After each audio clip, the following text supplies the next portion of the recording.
Halo, perkenalkan saya Gina Cintia Surbakti. Saya Hari Sampurno Jati. Perkenalkan, nama saya Wisakotul Arfia. Dan saya Nadia Nurina Fortuna. Halo, perkenalkan kami dari kelompok 5. Kami akan mempresentasikan tentang social learning oleh Albert Bandura dalam mata kuliah Psikologi Perkembangan. Boleh di next?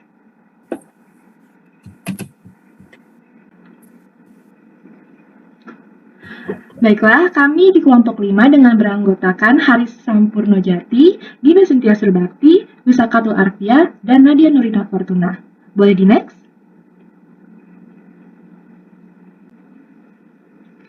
Di presentasi kali ini, kami akan menjelaskan tentang Albert Bandura dan teori social learning, penjelasan konsep teori social learning Albert Bandura, dan relevansi teori social learning Albert Bandura dengan psikologi perkembangan. Boleh di next lagi?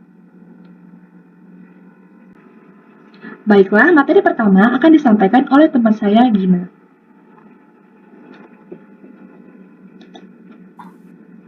Albert Bandura dan teori social learning. Di dalam teori kepribadian terdapat 3 aliran utama, yakni psikoanalisa, humanistik, dan behavioristik. Salah satu tokoh dalam aliran behavioristik adalah Albert Bandura yang lahir pada tanggal 4 Desember 1925 di Nundare. Albert Bandura merupakan seorang ahli di bidang psikologi yang dikenal dengan teori social learning miliknya.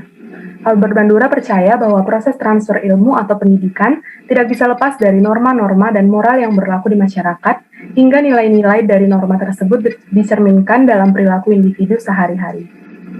Teori social learning yang dikemukakan oleh Albert Bandura menekankan pentingnya proses mengamati, mencontoh, dan meniru perilaku, sikap, dan reaksi emosional dari suatu individu.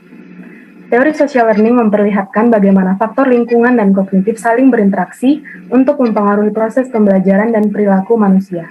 Boleh di next?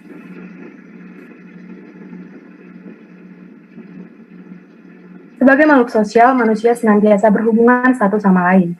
Melalui interaksi tersebut, ia mengalami proses belajar karena pada dasarnya manusia melakukan kegiatan belajar sepanjang hidupnya. Keberhasilan proses belajar juga dipengaruhi oleh faktor dari dalam dan luar dirinya.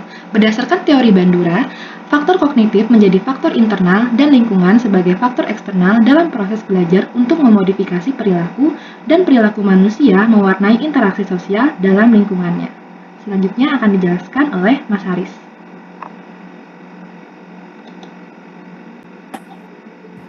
Penjelasan konsep teori social learning. Teori belajar sosial merupakan suatu proses dan dianggap sebagai komponen penting bagi individu dan sumber daya alam dan promosi perubahan perilaku yang dikehendaki menurut Moro dan Jeffrey tahun 2008. Teori belajar sosial ini sendiri merupakan sebuah gagasan bahwasannya manusia atau individu belajar dari hal yang diamati dari proses interaksi sosial dan kemauan individu tersebut berasimilasi dan meniru perilaku tersebut atau sering proses imitasi. Prinsip umum teori belajar sosial dari satu sama lain sendiri ada 3. Yang pertama adalah pengamatan atau observasi, kedua proses imitasi, dan 3 permodelan. Proses pengamatan atau proses observasi merupakan suatu tindakan pertama kali yang manusia lakukan untuk mengobservasi dari pola perilaku orang-orang di sekitar atau proses interaksi sosial kita sendiri. Yang kedua, proses imitasi adalah proses meniru atau proses lanjutan dari observasi yang pernah kita lakukan pada saat kita interaksi sosial. Yang ketiga adalah proses permodelan. Proses ini sendiri merupakan proses yang menyebutkan 4 kondisi yang diperlukan dalam proses permodelan. Ada 4. Yang pertama adalah perhatian, 2 retensi, dan ketiga reproduksi, dan 4 motivasi. Proses-proses inilah yang akan melakukan suatu individu untuk melakukan permodelan terhadap apa yang kita observasi, imitasi, dan dilanjutkan oleh permodelan yang akan kita lakukan. Observasional sendiri itu memiliki 4 tahapan. Yang pertama itu atensional, 2 retensional, 3 pembentukan perilaku, dan keempat yaitu motivasional. Atensional sendiri suatu tindakan yaitu sebelum sesuatu dapat dipelajari dari model. Model itu harus diperhatikan. Yang kedua, retensional, suatu tindakan informasi yang disimpan secara simbolis melalui 2 cara, yaitu secara imajinatif dan verbal. Hal ini sendiri bisa dikatakan atau apa yang sedang dia lihat.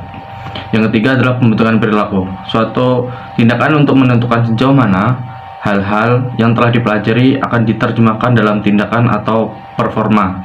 Yang terakhir adalah motivasional, yaitu menyediakan motif untuk menggunakan apa-apa yang telah dipelajari dari apa yang telah dia lihat dari awal sampai tahapan terakhir.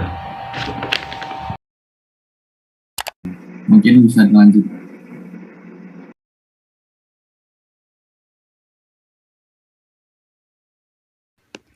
Contoh penerapan teori social learning Albert Bandura dalam proses belajar mengajar dapat dilihat sebagai berikut.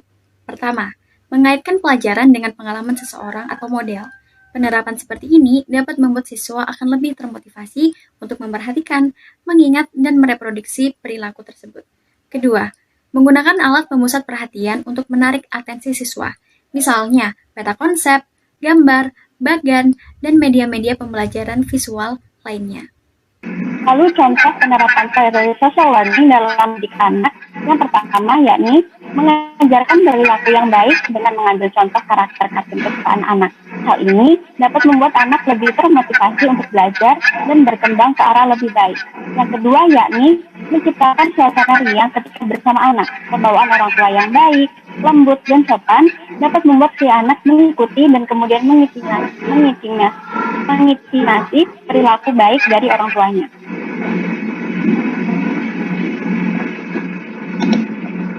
Baiklah, sekian dari kami, kelompok Wina. Kami mengucapkan banyak terima kasih atas perhatiannya.